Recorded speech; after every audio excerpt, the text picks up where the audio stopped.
Hey, Foot Clan, before we start today's show, I want to tell you about footballhall.com.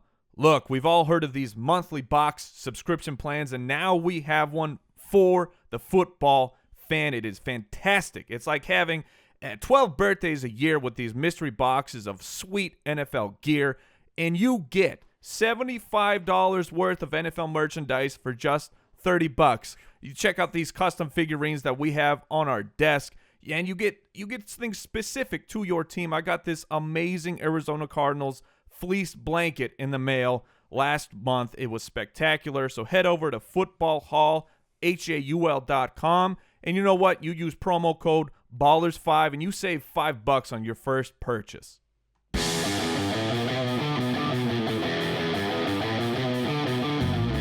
Welcome to the Fantasy Footballers Podcast with your hosts, Andy Holloway, Jason Moore, and Mike Wright. Hey, what's going on, people? It is Tuesday. It is April 12th, and I am telling you right now, I already tweeted this. This episode is so jam-packed with fantasy goodness that you could cut it with a fork and eat it, and it would taste incredible. I think it's going to give your belly some issues, though, because this show's going to be hot. There's going to be some fighting. Spicy. I disagree. Okay. I don't think there'll be as much fighting as you think, but it's really up to you. We'll see. I brought some weapons below the desk, so we'll. Okay. I don't know if I'll break them out. Well, look. What I like is that we're doing tight ends today, and look, tight ends is kind of the neglected position. People don't care so much about it, but it is deep this year, and there are options, and there are different takes coming from the three of us. So I am super stoked for this show. And you can feel the swell of momentum in the fantasy world right now. I'm sweaty. We have got – wait, that's not what I meant. Sorry. And you should wear deodorant. We've gone through our early rankings, and we're publishing our rankings on the site. They're already up. They're up. Whoa. They're up? They're up. They're Okay. up. I mean, it's Tuesday. Okay. They went up last night, and they're all there for you to see. You can download them. You can compare and contrast the three of our rankings. You can see our consensus rankings, and you can get a gauge for what we think about players right now before the rookies come in.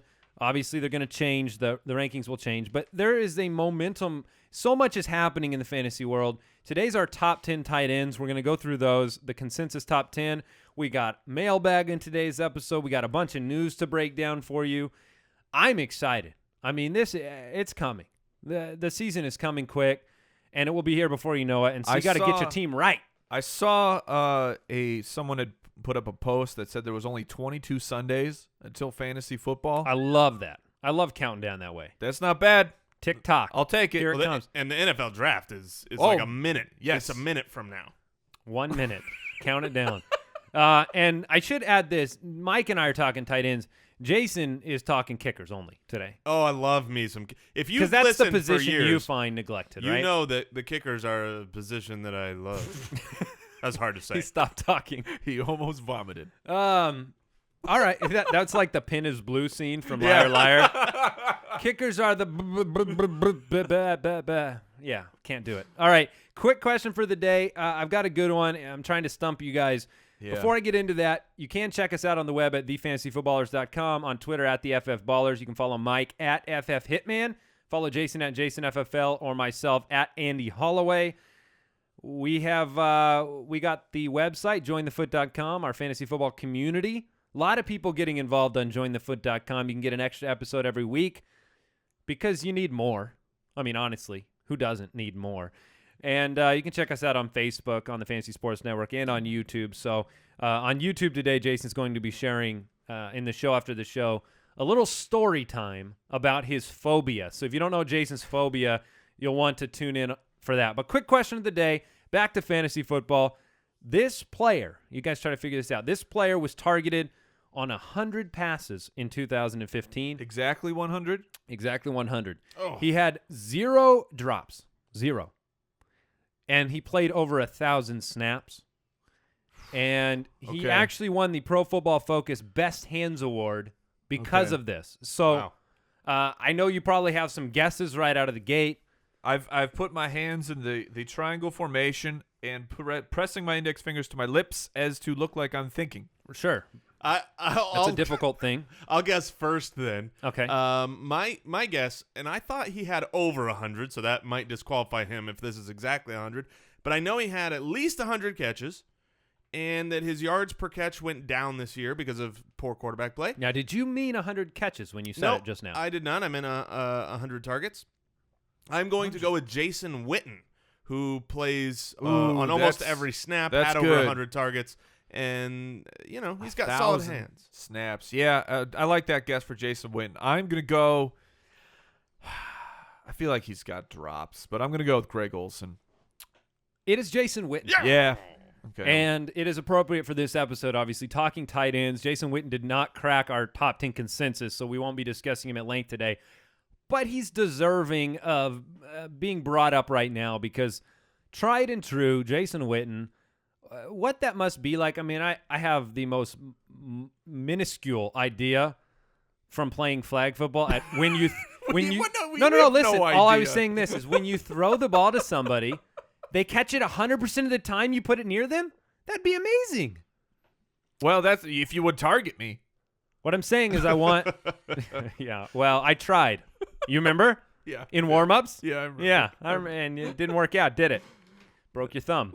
All right, so, yes, Jason Witten. Look, if you don't end up with one of those guys at the very top end of the tight ends, which I think a lot of us are kind of in this group conceding we might not, right? In leagues, because they might go higher, the Jordan Reeds, the Rob Gronkowskis. If you don't end up, I mean, are you in good shape with Jason Witten? Yes, you are absolutely fine with Jason Witten. I had tweeted out this week that I think there are 18 tight ends that if you leave with the draft with one of them, you're gonna be okay. You've got a guy that can put up points and you could stream the position, so you'll be all right. And in addition to that, I think Jason Witten is the perfect example of a guy who might go undrafted. Zach Miller of the Bears, Dwayne Allen. These are guys that I think will go undrafted in many leagues, and you're fine with them. Yeah, I wouldn't go fine with Witten. I mean, it certainly is very possible. He has the track record. He had a couple games this year. Obviously, they were very Romo-less for the majority of the season. He did have a couple really high target games, but if you're loaded everywhere else, maybe you can get away with Witten, but he's more of a week-to-week great matchup type of a guy for me. The one thing you really will not get from Witten is multi-touchdown games, which you get from other tight ends. But at a certain value point, it's great to have the reliability of at least you're not getting gooses week in and week out when you're taking chances with other guys. So, agree. All right, let's move on. We haven't done this in a while. We like to read reviews from the listeners. We appreciate your reviews on iTunes and other places. Much. So very much. We like to read some of the entertaining ones.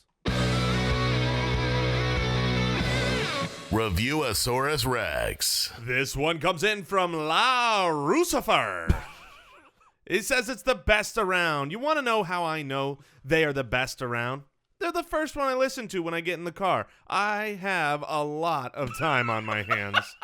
And I listen to a lot of fantasy football podcasts, but if there's a new footballers, that's always first up. Great insight and just enough humor, along with a fair bit of never pitchy singing. Yeah. Thanks, Shout Mike. Shout out to Mike. It really just seems like you're in a room with friends talking fantasy football. The difference is these guys know what they're talking about, unlike the jabronis that you know. Jabronis. Jabronis, okay.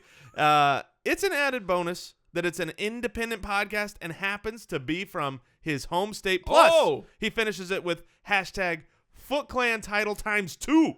He got 2 titles for the FootClan listeners out there. That is impressive. And really thank you very appreciate much it. for the review. We do. We appreciate that very much. Let's go ahead and we got some breaking news this morning, so let's get into the news. News and notes from around the league. All of you Dynasty owners, Keeper League owners that have a stake in LeSean McCoy, you can do that. You can take a deep breath, a sigh of relief, I believe is what Mike just let out. I'm with you, FootClan. I got shady. Yeah, a couple weeks ago, we had heard that LeSean McCoy was not likely to be charged for the incident in the nightclub. Today we have breaking news that the NFL is unlikely to do any sort of discipline. And so it is all water under the 3 a.m. nightclub bridge. That's honestly, a dangerous bridge. If you go back and you look now, nothing's changed for LeSean McCoy. It's just perception, and maybe that works in your favor somehow because somebody heard that stuff and they're still worried about it. You can probably still take advantage of some of that doubt in your dynasty or keeper leagues. But good news for shady owners, good news for people who are counting on him this year. Now he just has to stay healthy and run the ball and catch the ball and do what Rex Ryan likes. Which he will do. Yes. All right, PFT's Mike Florio is reporting the Rams are expected to move on from Nick Foles. Oh, really? Yeah. Well, what do you think about that? Did we ever expect Mr. Fisher to let go of Nick Foles? Nick Foles is just the right guy. That he's a Jeff Fisher guy. Yeah. You know, just a little bit below mediocre. How charismatic and incredible must Case Keenum be now that he's pushing Nick Foles out? I don't think it takes that much charisma. Okay. Hey, the Jets have traded for Ryan Clady. Yeah, I like this. This was on the heels. There were rumors that they were going to try to unload a ton to trade up to the number 1 to get a predominant left tackle in the draft after theirs retired. Yep. So this is really talking about the Jets, obviously. Yeah. And so they get Ryan Clady. I think it's a good deal. I think it's going to help their O-line. It's funny because after the retirement, I was like, the running game, it takes a hit when you lose a great offensive lineman. Yeah, everything could take a hit, and I think they did a great job fixing that up. I found this interesting. I thought the move was great for the Jets. What I found interesting was for Ferguson, it came out now. Maybe it's not true. Ferguson retired. Maybe it's not true, but they had asked him to take a pay cut, and he said, "Nah, I'll retire." But the news was he would have played for his full contract.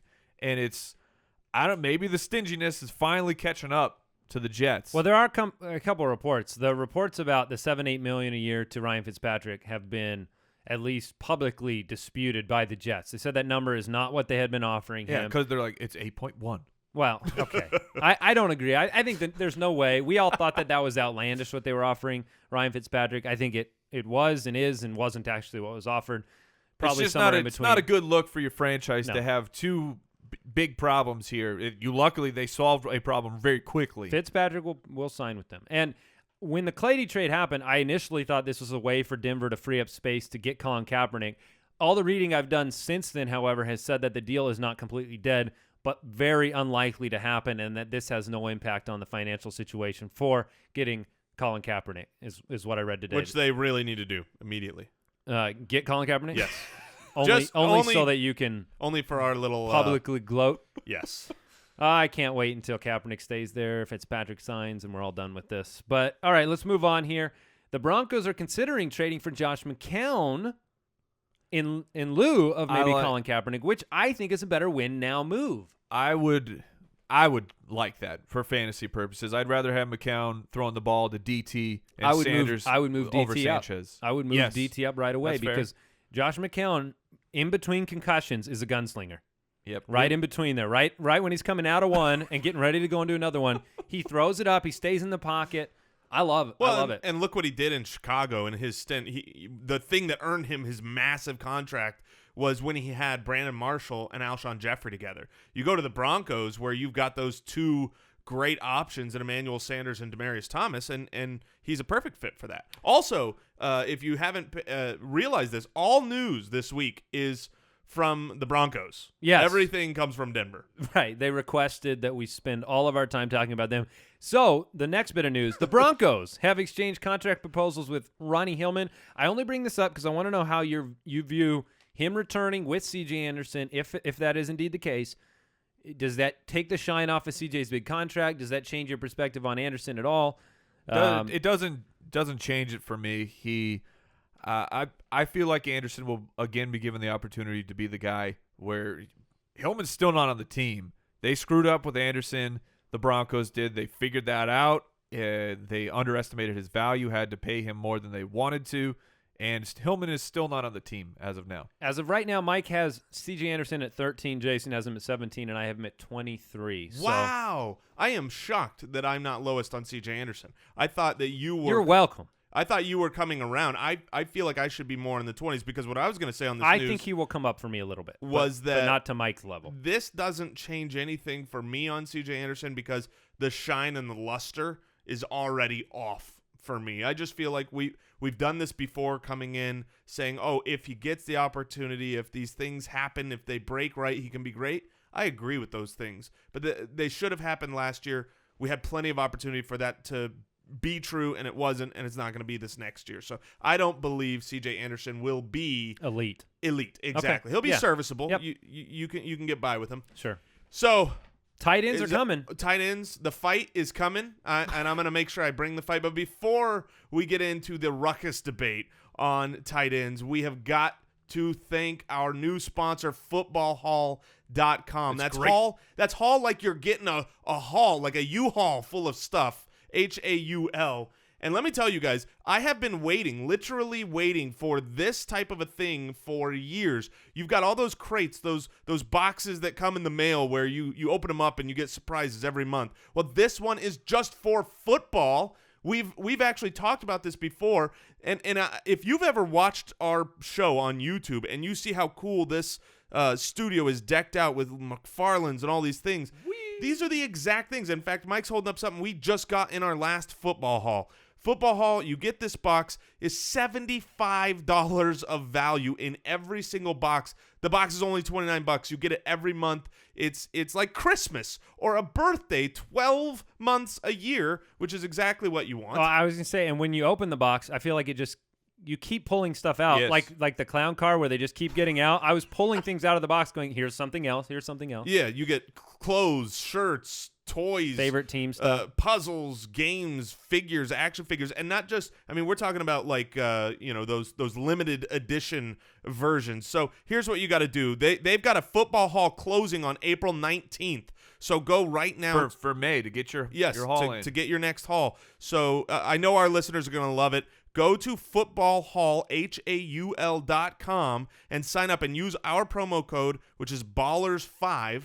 $5 at your checkout, and you'll get $5 off that first order. And you can take pictures of your unpacking, send it to us. We've done it. It is amazing. It's really cool. It is really awesome. cool. All right, and before we do count down the top 10 tight ends, and I defeat Jason repeatedly in rhetoric and battles of wit. Never gonna happen. I do want to remind everybody about our sponsor, PristineAuction.com. Our good friends at Pristine Auction. Not a day goes by we don't get some sort of tweet or email saying, hey, I just got something new over at Pristine Auction, the very best place to get autographed memorabilia, autographed gear, unique things you've never seen. You heard us talk about the Mike Tyson autographed punch-out box with the Nintendo controller. Man, they have great. so many cool things over there, and they just launched a brand new website, which is makes it even better. They have hundreds of daily auctions. So this is not something where you get on there and you have to wait forever to get, the payoff. It's super fun. Mike just went on there this past weekend. Yeah, I apologize if you were up against me a couple days ago because I went on there and I did some serious work. We I got got some serious signed jerseys. Yeah, amazing signed jerseys. I think you got like a Keenan Allen signed Oh, jersey. I did. Got some really cool stuff, and they're very affordable. That's the other thing we love about Pristine Auction. So go check them out, pristineauction.com. That is PRISTINE auction.com. Good friends of the show. All right, guys, let's do it. Tight ends. Stretching. I should have worn my gi. I don't know why. I just we'll get into this. All right. You just want to fight. No, here's why, and let me explain this to the Foot Clan. So when we do our rankings, you've listened to the last several weeks. If you haven't, go back. We've got our running backs, our wide receivers done. Normally, our consensus rankings line up really nice. Now, the nice thing about Three Opinions on the show is we disagree with some guys. You'll hear the pros of guys and the cons of guys from differing opinions. But generally speaking, you look at our consensus rankings and they list out right. This is the first time that I can remember where I feel like, and our consensus rankings are actually really nice because of our disparity, but I feel like each one of us have very different takes on a few guys. And if you're new to the show, if you're not used to us, we don't try to make hot takes. We try to be accurate. That's our goal here. Is we want to win championships. Hashtag Foot Clan titles. That's what we want showing up at the end of the year. Hashtag Foot Clan titles. And so, but in here we've got a couple guys, just a handful that I think we've got a wide opinion I agree with that, and I think it speaks to the position. It just speaks to the fact that the tight end position, look, even last year, it's not like people had Jordan Reed ending the year at number 2. Because of the fact that guys don't have a consistent track record, some do, a couple do, but a lot of them don't have a track. Even Gary Barnidge, those guys, they don't have a track record of 5-6 years of doing top 5 performances. And so you're going to have our educated opinions about which guys will be there this year. Where you will not have an issue is with number 1. Right. Our consensus number 1 across the board in standard leagues is Rob Gronkowski. And he should be, right? Absolutely. You have the backwards track record. He is one of the most prolific tight ends that's ever played the game. Comes out in his rookie year with double-digit touchdowns. His sophomore year was 17 touchdowns. Every year you can pretty much say he is double-digit touchdowns. He's the best of the position, gives you a positional advantage. The only worry with Gronk always has been injury risk, which you have with every player, but obviously he has a history of it. But Gronk is there. So the real question with Gronk, because everybody listening knows, Gronk's number 1. Do you spend a first-round pick to get Gronk when tight ends are this deep? What say you, gentlemen? I think you can. And I know that's not like a hard-line answer. I think you can do that. I think in smaller leagues, particularly 10-man leagues, 8-man leagues, I think Gronkowski is a worthy late first-round pick from pretty much 7 to 10. In that range, I would say if you want to take that route, I think we've talked about the merits of taking a top-end wide receiver in the first round this year and the fact the consistency level of a Julio Jones or an Antonio Brown. I think that argument applies to Gronkowski, and I have no problem if you choose to do that. I probably will not end up in that boat in very many leagues. However, he will be my main keeper in one of our leagues, because he offers a positional advantage and consistency. And I think speaking to the fact that we all think he's number 1, part of that is because of the way he is used in the Patriot game plan. It's not incidental when he scores a touchdown. It's intentional. They put him in mismatch situations. He is a red zone threat, and he's done it for years. So I think I'm okay with it. That's my answer. And I think that the gap, for me, when I was statting everybody out, the gap has closed a bit between Gronk and for me, my number 2 is Jordan Reed. So the differential of the points is not this gargantuan monolith of a pit that where Gronk stands on his ivory tower and looks down upon all the other tight ends. It's Gronk. So there's a gap. I'm not saying there isn't, but it's not as far and away as it used to be. So for me to spend a first-round pick on that guy when I can get a guy who I think who has the chance to be right there with him a couple rounds later in Jordan Reed, I personally wouldn't take Gronk there. And your argument makes a lot of sense to me from the way that you look at drafting as well. You are a little bit more inclined to take the shot on either the value or the risky guy, the riskier guy. Yes. And I think, let me ask you this question, and Jason, you can answer it. It's riskier, is it not, to take a Jordan Reed and rely on him in the way that you would rely upon a Gronkowski? I would say no. It is not riskier, and the reason why is because of where you get him. You already have a first-round pick and a second-round pick. I presume you're getting Reed in the third round, and so the risk is. I will say this: if you're just saying in a vacuum, the risk of Gronk versus the risk of Reed, no, for sure, Gronk is less risky. Jordan Reed, we had a rule last year. His nickname on this show was Rule 86, because Rule 86 is that if he's healthy, you play him. We always knew that he was great when he's on the field. The problem with Jordan Reed, he was never on the field. He has a laundry list of injuries. So in that, you're right. But I would rather, and I've said this, I think I said this on our last show, the way that I draft, is I really kind of avoid risk in those top 2 picks. I want guys who are, elite up at the top that have the fewest risks. And so I would say the third round, you generally just have less risk attached. And speaking for Jordan Reed, it's especially the gap is closer in PPR.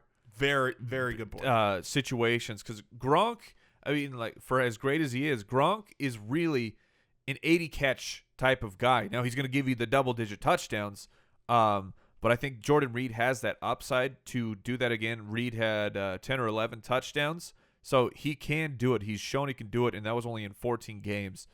But Reed is at least for the second half of the season, he became the first Reed of that offense, and Kirk Cousins and him developed a tremendous chemistry.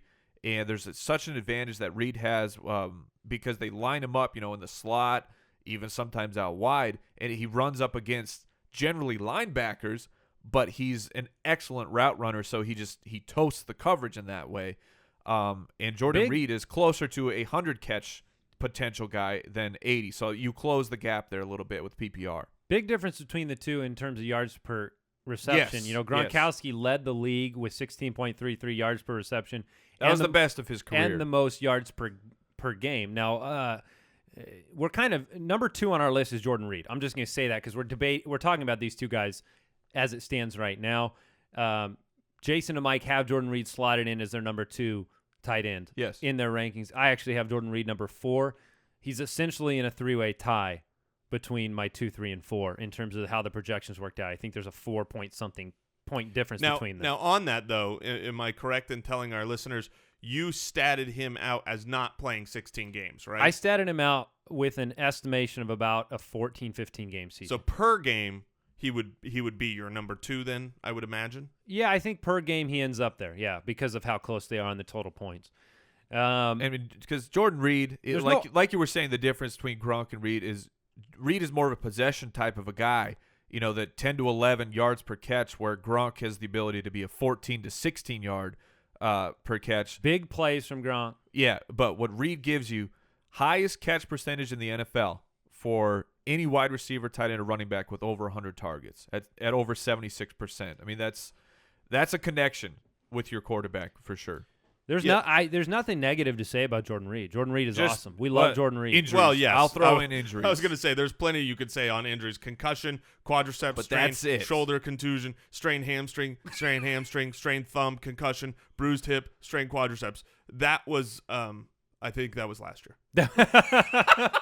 Well, look, before the episode began, we always have like a picture that we put up in association with the website. And I was searching. I figured Jordan Reed was appropriate. He's kind of the hotness from last year. Which funny, by the way, I looked up his average draft position, and it's actually over the last 2 months, it's dropped. Really? He's actually like the second pick of the 4th round right now. Hey. But I searched for Jordan Reed wallpaper. I'm looking for a high-resolution picture of Jordan Reed. And it was like I found a good picture. The third picture was him face down on the ground, writhing in pain. That's about right. And really, we were having some fun discussions in the studio about the way the rankings work and the risks and things like that. Jordan Reed, for me, I don't want to sour on him from a potential standpoint, much like Travis Kelce last year. I think Kelce is a pretty good example in my mind. Actually, I hadn't thought about this until now. This wasn't premeditated. Travis Kelce is the perfect example of what could happen to Jordan Reed this year and how I have him projected.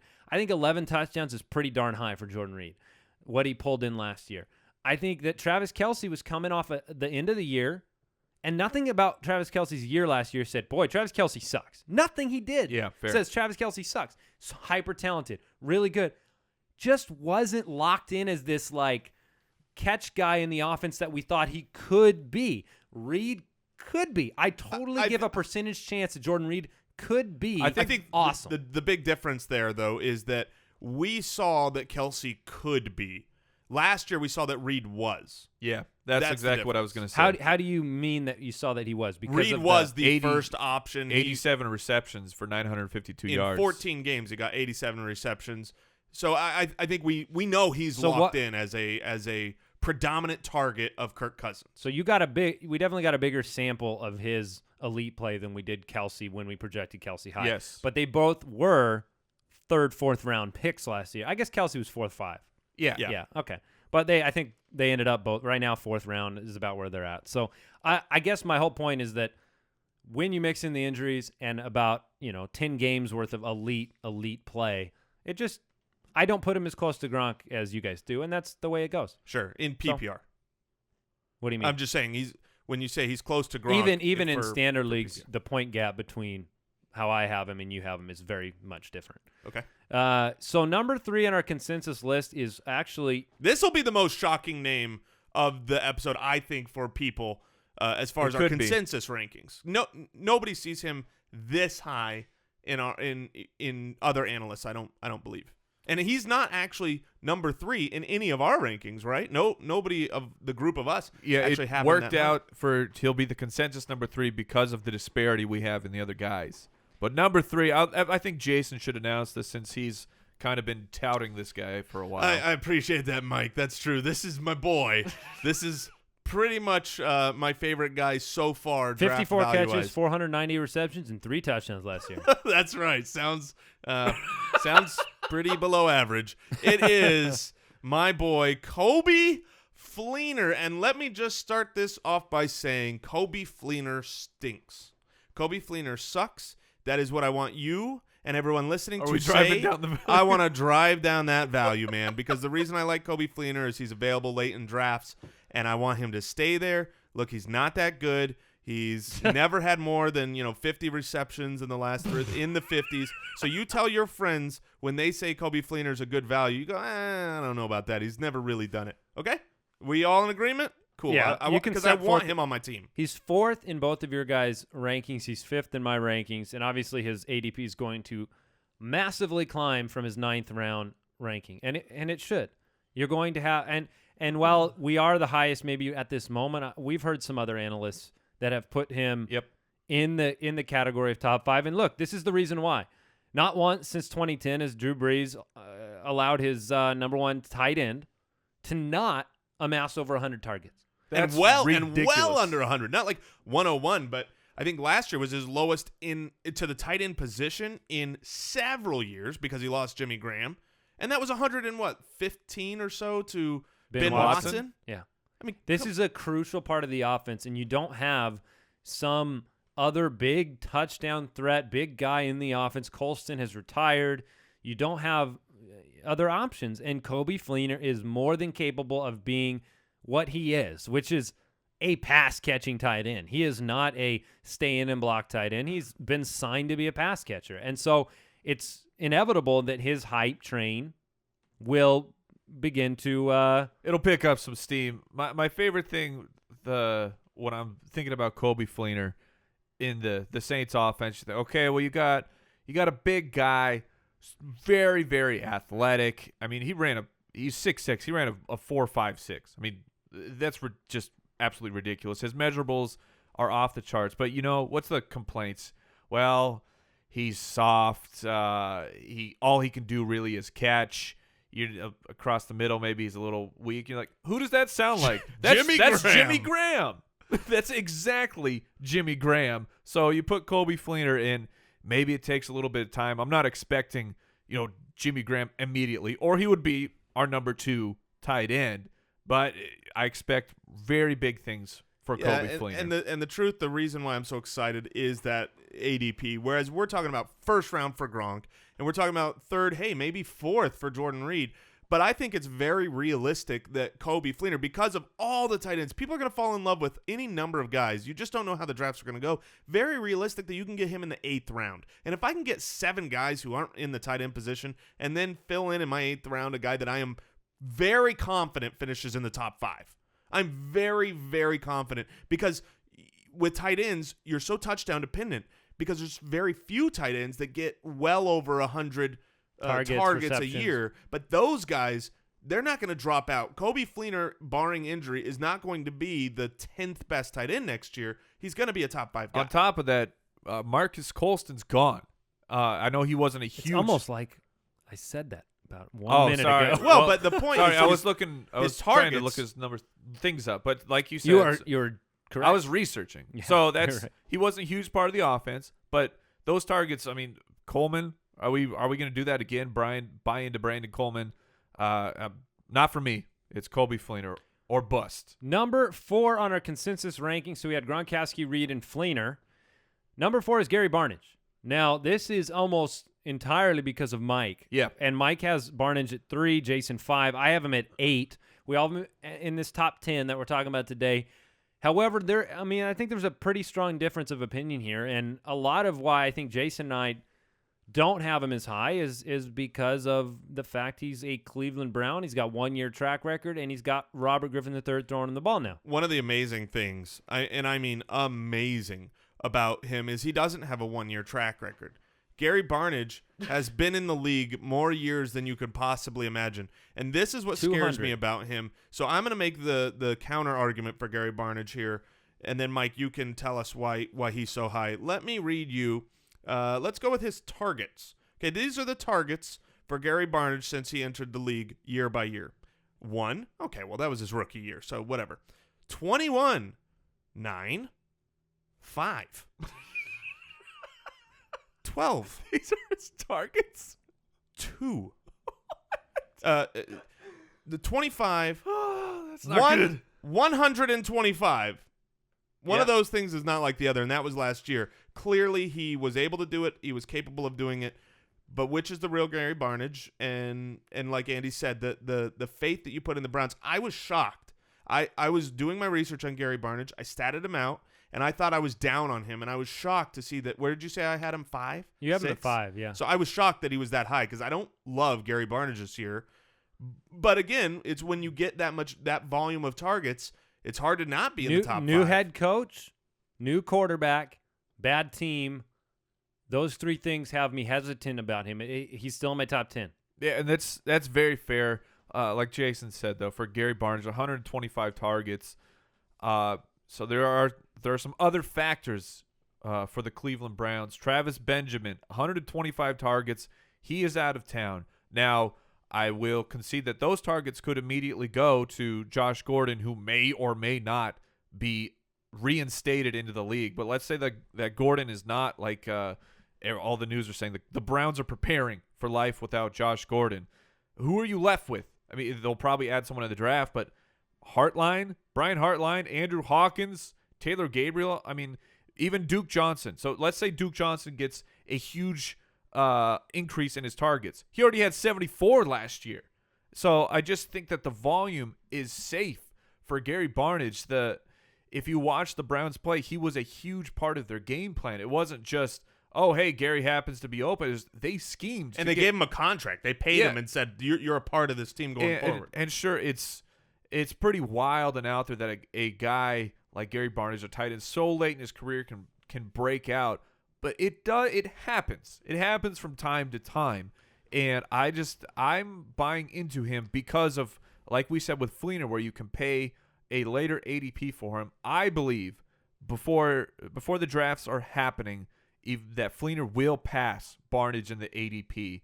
And you'll be able to get him around the 8th, 9th round, a little bit after Fleener. I'd prefer I would say Fleener has more upside. I have Barnidge just slightly ahead, but it's because of the targets. I think that the target volume is very dependable again for next year. That's why he ended up, when I didn't like him, as high as number 5 in my rankings, because the truth is they have to pass the ball to someone. Yeah. And I do think last year you asked, is that the real Gary Barnidge? I think, yeah. I think last year's the real Gary Barnidge.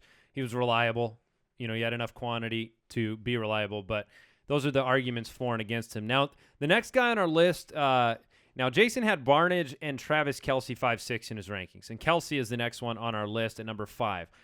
However, Mike and I have Barnidge and Kelce inversed. Ooh. He has Kelce 8, Barnidge 3. I have Barnidge 8, Kelce 3. So let's talk about Travis Kelce. He disappointed on expectations last year, but he didn't really have a bad season. He's a product of an offense that sometimes utilizes him and sometimes doesn't. He was 72 for 875 and 5. I think I projected him for about 80 catches and 1,000 yards and going up by a touchdown this year. That just happened to drop him at number 3 in my rankings.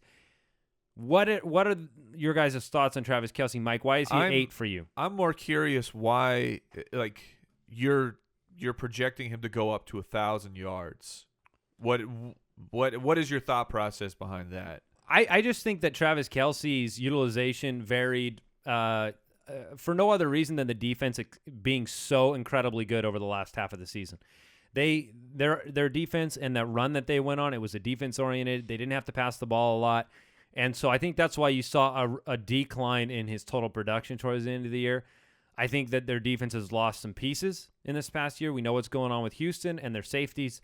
I just think that means that they're involved in a little bit more passing games, and you're talking about an increase in catches that I've projected at 8. Yeah. So I have no problem with them utilizing him. Wait, you have him at? I think I have him at 80 catches. For 1,000 yards?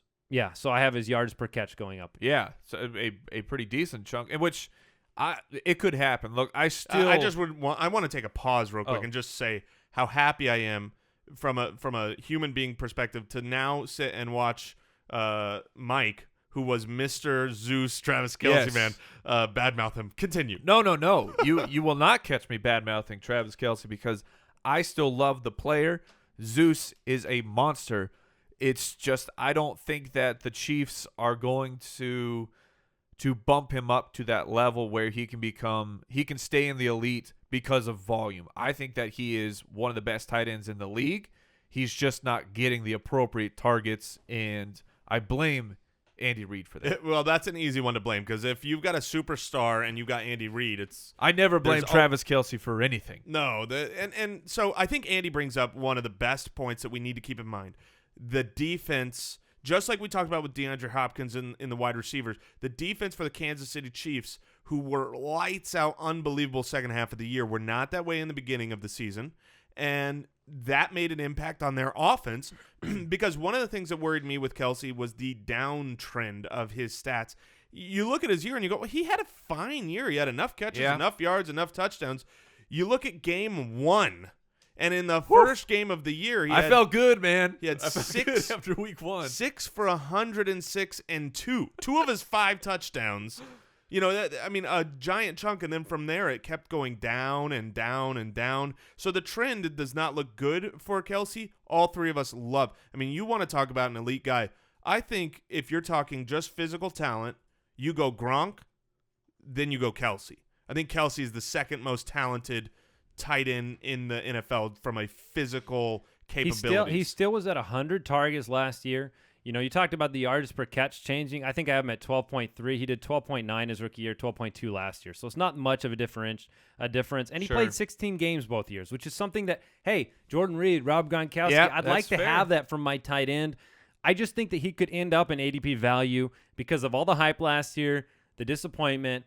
Depending on where he goes, I like him. And again, we're debating a small amount of point differential, but I do have him pretty high, especially because in my rankings I have him higher than Jordan Reed, which I think is going to surprise I also some people. like, and maybe they won't be serviceable this year for fantasy purposes, but I like what I saw out of Albert Wilson and Chris Conley. I think that the wide receivers are finally catching up to speed in Kansas I like City. Albert Wilson. I agree with you on that. All right, we need to start cruising here. We got Greg Olsen coming in at number 6 in our consensus rankings. I owe an apology to Jason. Grunt of disappointment. Jason Moore for this one. Look, this is our biggest travesty. Last year, 77 for 1,104 yards and 7 touchdowns. In fact, last year, besides Gronk and Jimmy Graham, he's the first tight end with over 1,100 receiving yards in a season since Antonio Gates did it back in 2009 with 1,157. This is something where I am responsible for this ranking. Jason has him at 3, very fairly, appropriately. I think I have him at 9, which is just too low. I probably need to move him up. That being said, this is the Julius Thomas effect a little bit, where you had this season for Denver, right, a couple years ago, where every number was a record-setting number. You had Sanders record-setting numbers, Julius Thomas record-setting numbers. They put up this offense. I'm not projecting Carolina's offense to do what it did last year. No. And I'm not projecting them to be in such dire straits at the wide receiver position next year to where we are looking at that level of production from Olsen. And so he's moved down a little bit to me. I have him at 73 for 816 and 6. Yeah, I don't. So there's their wide yardage. receivers. Their wide receivers are going to be better. Their offense is going to be worse. I agree completely. I think if we look 2 years ago, when Greg Olsen finished 4th, had 1 less touchdown, 100 less yards, he was still the fourth best tight end. And when you want consistency, he is I will tell you right now, the guy I want the most in the draft on my teams is actually Greg Olsen, even more than Coby Fleener, because I know what I get. I know what I have week in, week out. And you want to talk consistency. I mean, we just talked about the injury risk for other guys. Let me read you just the past few years of Greg Olsen's games played. 16, 16, 16, 16, 16, 16, 16, 16, 16, 16, 16. And he plays like every snap. He's a beast. So I kind of like What are the odds that Greg Olsen would ever give you double-digit touchdowns? Has he ever done that? No, he's never done that. Okay. Which is funny you bring that There's up. a little bit. He's like, he's great. I'm not arguing, but that's a piece of the puzzle to me. And it's funny you bring that up because I was just going to talk about Cam Newton threw 35 touchdowns. That was his best season by 11 touchdowns. Right. And what did Olsen have? 7? 7. Yeah. One more than the year before. Yeah. So if he ends up with 5, which is about where I have him, then standard leagues he'll be more of an issue for you. But he's great. There's not really a debate there. The artist consistency is fantastic, but if he got up into the 9-10 touchdowns, would be more surprising than not to me. All right, we'll go ahead and move on. Zach Ertz comes in at number 7. Woo! Get out the flamethrower. Let me put this camera on you, Andy. You can just have the platform. All right, we're moving on from Zach. We're on to number 8. Is the Kelly drop on the soundboard? Because Which one? This is a very appropriate time. My mind's telling me no, but my body's telling me yes. I have Zach Ertz very high. How high, Andy? Technically number 2. Oh, that's some fire. I have Zach Ertz essentially. Technically speaking, I have him tied with. Look, it took everything in me not to just adjust 1/10 of a point on a touchdown to drop him to 4, because that's how close he is with Kelce and Reed to me. But look, he's still. I don't know if you know this. He had a 75 catch year. He had 850 plus yards. He had more average receptions per game than Gronkowski and Olsen. And he's been paid, and he's coming into his own as a tight end. I probably got him too high. Here's the truth. But I love Zach Ertz. I like Zach Ertz a lot. When I was statting him out, I see a lot of reason for improvement. He is great. And when I finished, I thought, I'm pretty high on him. I think I was 7. and so, I was like, I was surprised he was up that high. Honestly, I don't have a problem where he is in our consensus rankings. I think 7 after this group of tight ends we talked about. Yeah, so he's good. He's going to be. You guys are telling me that. Let me put it this way, because I'm going to sort by your rankings, Jay. I actually got nothing wrong with yours, so I'm going to look at Mike's. Okay, that sounds about right. I am the champ. So Delanie Walker, Zach Ertz. That's really the one that I'm curious about. Now that's interesting, because Walker basically had a full outlier of a season, and the Titans have. They've added a piece in Rashard Matthews. Dorial Green-Beckham, I think, should take a step forward. And don't forget Kendall Wright.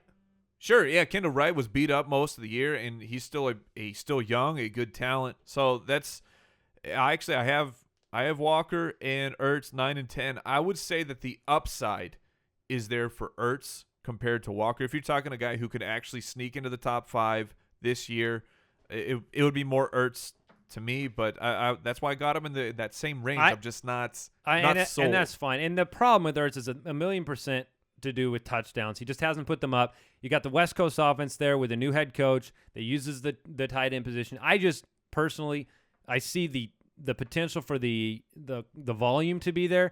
I believe over his last half. Okay, this is not just taking a couple games. Week 9 on, his pace was about 105 receptions. Yeah, spectacular. And so. It's a hot take, I admit. Maybe it's part of an awareness campaign for Zach Ertz on my behalf. I will also say this. If you watched the Philadelphia games, there were so many games where Zach Ertz open in the end zone, targeted, wide open, and missed. It was uncanny. It's something that you just can't repeat. So he should have had at least 3 more touchdowns on that year. And so you just give him that, and he's pumped away. My biggest question for Andy. If Zach Ertz is doing so well, how's Nelson Aguilar going to catch all those passes? He won't. That's the problem. All right, number 8, Tyler Eifert, last year's darling, 13 touchdowns, and if you only look at that, you love him.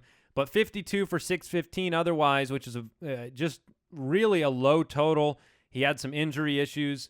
You had an interesting stat looked up by one of Alex, one of the guys that helps us with some research. This was impressive to me. I mean, in 2013, you saw Vernon Davis, who put up 52 receptions, just like Eifert did. Seriously? With 13 I hadn't touchdowns. read this. So Vernon Davis had the Wow. same totals with 13 touchdowns, and obviously was a very hot pick. There's nothing to say, you have some arguments for Eifert. If he stays healthy, you had a very good offense, and you have the loss of Sanu and Marvin Jones in the offense. Marvin Jones is a really good red zone weapon. Eifert should be the number 2 target in that offense now. Odds that he repeats the identical season. What would you put that at? Ooh. Or better yet, over/under on that 13 touchdowns. Do you think that? Oh, I'm taking the under. Yeah, I'll take that. What about over/under 10 for Eifert? Over. So you still have him pretty. Man. I think he'll get double digits. Okay. Touchdowns. I think I think 10 is where I think is fair. I want to look what I Which makes me want to see what I projected him for. Yeah. Tyler Eifert, I gave him 10, so right on the button. Yeah, Yeah. I guess over under. I was just thinking over under double digits. I Yeah, I would probably have him if at 10. it's double digits, I would lean over. So the basic story, you've heard us talk about him a lot. The basic story is just, in a standard league, I don't really mind Eifert at all. In any form of point per reception, half or full, you have some issues because he gave you games where he was great, scored, and then he had 52 receptions. I mean, you're talking about you're getting close to half of what Jordan Reed had at that point. Or Delanie Walker, you're almost actually there. So that's the problem with Eifert. It's not a huge problem. You'd like to have a guy that has a track record of scoring. That's fine. I expect this the isn't catches. Zach Rudolph. Yeah, Or, I mean, Kyle Rudolph. right. Or Zach Rudolph, whoever that is. I expect the catches and the yards to go up and the touchdowns to come down. We're just gonna smash that stat line, make it a little more Well, you'd be really reasonable. happy with him then, if that's the case. Yeah, and we And I gotta would. say this. I'd be happy with We got to it. say this again and again and again and again and again on this episode, because you cannot go into your draft thinking, oh, I got to get this guy or that guy at the tight end position, or you're making a mistake, and we don't want our listeners to make a mistake.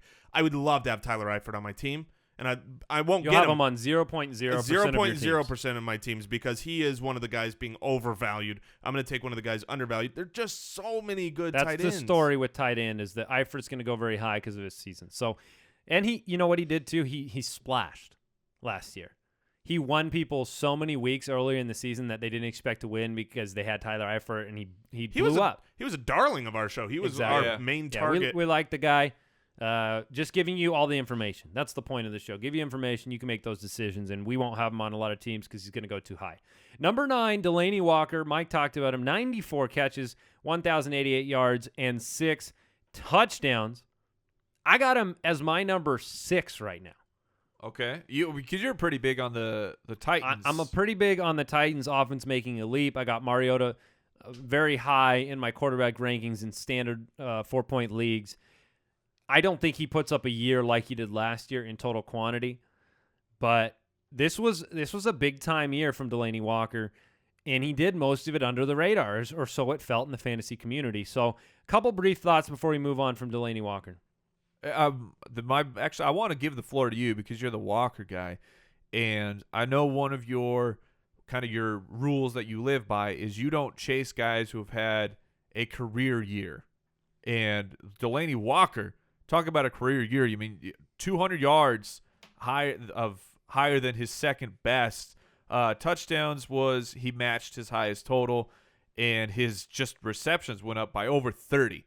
So no spring chicken. And Walker is much later in his career. So it's where do you see the value? Like, where will Walker be taken in drafts? Will he be forgotten because he's older? Yeah, I think that Walker, from a value perspective, I don't know if you're going to get – I don't think he's going to be under or overdrafted too much. He'll probably right now he's in the 6th of standard sixth round. So, It's too yeah, high. I probably don't take him there. I have his receptions coming down by, I believe, 15, probably 15 to 20. He is what I would call, for a young quarterback like Mariota, and you saw this last year, that was the variable, right? Like, you talk about you don't chase a career year, but you also work in the fact that he was that escape valve, go-to receiver on a lot of plays. But And Kendall Wright was out, very and banged and that up. was a big part of it. And I mean, they weren't playing Green Beckham. There was a lot of variables that are changing for the Titans. And I this year. agree. But you still have the consistency of Mariota being there, and a coach that was there. So I pulled him down on those reception totals. I wouldn't expect anything close to 94 receptions, but I still think he's going to be a reliable week-to-week guy. You know, last year was a huge year in a Jason Witten mold for Delanie Walker.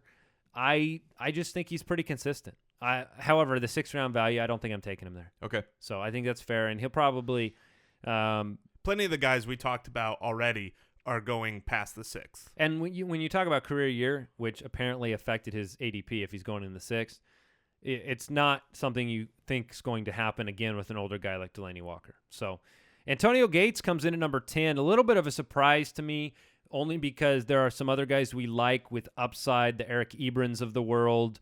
Ladarius Green in Pittsburgh is another guy. Will Tye, Austin Seferian Jenkins, some of the hotter names, hotter athletes. But Antonio Gates slots in at number 10. And last year, banged up, 56 catches, 5 touchdowns. Mike has him at number 5. So I do. You handed me the floor for Delanie and Ertz. I'm going to hand it back to you for Antonio Gates as we close out our top 10. For me, it's a matter of projecting what I think the Chargers will be next year, and I don't see the run game improving by a major amount. I think it will take a step forward. Getting Ken with Wiz Murray, with I'm sorry, with Gordon. Gordon. Oh man, I thought there was breaking news. I stayed on Delanie Walker for a second. Yeah. With Ken Wisenhunt coming back to be the OC, I think they'll get an improvement in that, but I see it being still more of a pass-happy type of an offense. Antonio Gates in 11 games, 85 targets. And all his counterpart there, like you talked about, Ladarius Green is up in Pittsburgh. He accounted for 63 targets in 13 games. Phillip Rivers to Antonio Gates is just a perfect connection that is about as tested as you can get a connection in the NFL between a quarterback that's a Hall and a of Fame pass catcher. connection. Is there any draft like let's say they go and they take a tight end fairly high? Is there any reason that would knock you off the situation? Not at all. Basically, due to a tight ends in their rookie years are the transition is nearly impossible. And if because they've come out and said they're not done at tight end. Yeah, and which makes sense. Obviously, they have to with because Gates' history. you got to have more pieces of the puzzle. But it is hard to build a rapport with a new guy. Yeah, and they can't if they wanted to. Right now, what's on the free agent market, what's in the rookie draft class, they cannot replace Ladarius Green with someone equal to Ladarius Green, let alone better. So it will be a downgrade at the other options there. I think you have them too high. That's because fine. of age, but I do agree Antonio Gates is going to be one of those guys. You draft him, he's fine. He will still be the number 2 target in the passing game. If you're not counting Woodhead as one of those targets. But he's right now a guy who's going behind Ladarius Green in the 11th round, a guy who he's done it so much. I mean, he was coming off of a year where he had 12 touchdowns. Now, that's probably an outlier of way too high, but 8 touchdowns is not out of the question. It will be interesting to see how Ladarius Green and Gates compete next year in the tight end rankings. It will. You saw this when Vernon Davis and then Delanie Walker left San Francisco and went and kind of found his own path with Tennessee. So to run back the top 10 real quick, Rob Gronkowski, number 1, Jordan Reed, number 2, Coby Fleener, 3, Gary Barnidge, 4, Travis Kelce, 5, Greg Olsen, 6, Ertz, 7, Eifert, 8, Walker, 9, Antonio Gates, number 10. We are almost done here, guys, but a couple things stuck out to me from the rankings that we didn't get to. I want just a couple minutes for them. If you're looking at the rankings on the website right now, you see Austin Seferian Jenkins at number 11 on Jason's rankings. Yes, sir. You also see Andy. You see myself and Mike. Third person? Yeah, apparently. With Will Tye at number 12.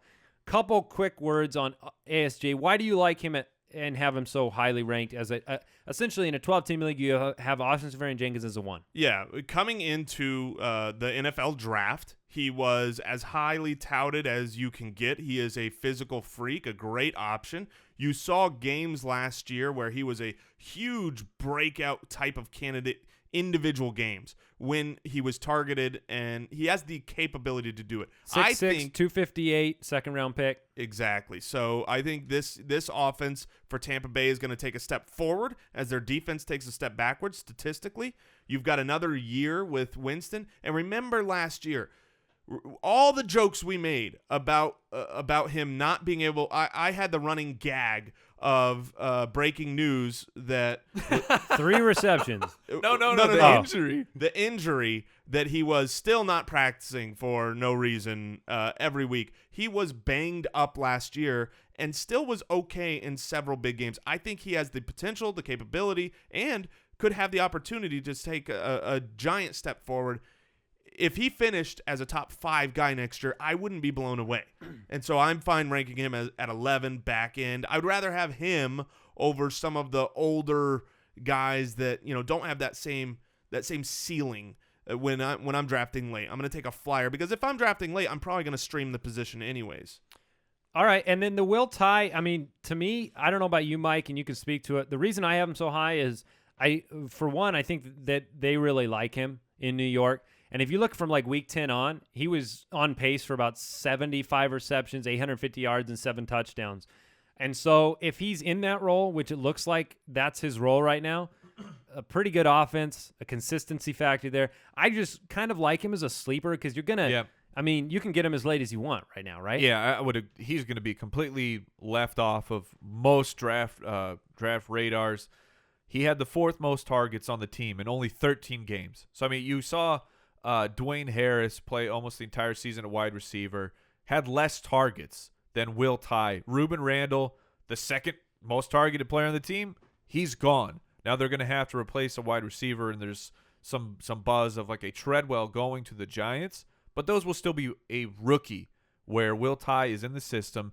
Ben McAdoo loves to throw the ball. The tight end is just a part of that offense. Yeah, we saw Larry Donnell, a guy that they grabbed off of the couch, come in and have some monster games. The tight end is so used in the red zone for New York as well. So I think that Will Tye, I'm not predicting, top 5 numbers for him, but if you're going to blow off the tight end position, he's a guy I'm going to target. Yeah, this is the point of what we're trying to say here. It's so deep. Nobody's drafting Will Tye.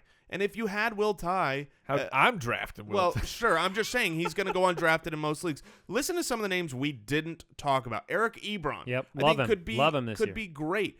We didn't even talk about Julius Thomas, Jason Witten, who we started the show with, Ladarius Green going to the high-powered Pittsburgh Steelers, Dwayne Allen now that Coby Fleener's gone, Zach Miller now that Martellus Bennett's gone. I mean, there are so many guys here that we're not even talking about in the top list who have a chance to be a top player. Yep. You can stream the position next year. You don't need to spend a super high pick. That's why I probably wouldn't do a first-rounder on Gronk just because, man alive, I'm not going to do – here. I'm going to target very few guys. I'm going to target Greg Olsen for consistency, Coby Fleener if he's in the 8th or somewhere around there, and then pretty much just I'm going to grab him with my 3rd to last pick. All right, that puts a bow on this episode of the Fantasy Footballers Podcast. We'll be back on Thursday. We'll be doing a lot of listener mailbags, so head over to the website, thefantasyfootballers.com. Click the Submit a Question button.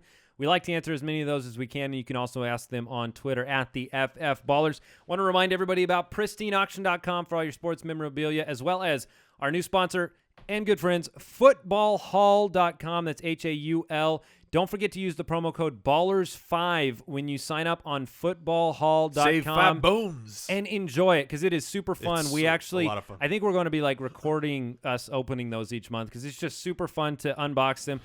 Who doesn't love getting something in the mail? I mean, Presents. It's Presents. really my favorite thing in the entire world. I get groceries from Amazon now just so I can get things in the you mail. mail stuff to yourself, don't you? Yes. Hair clippings. See ya. Goodbye. Thank you for listening to another episode of the Fantasy Footballers Podcast. Join our fantasy football community on jointhefoot.com and follow us on Twitter at the FF Ballers.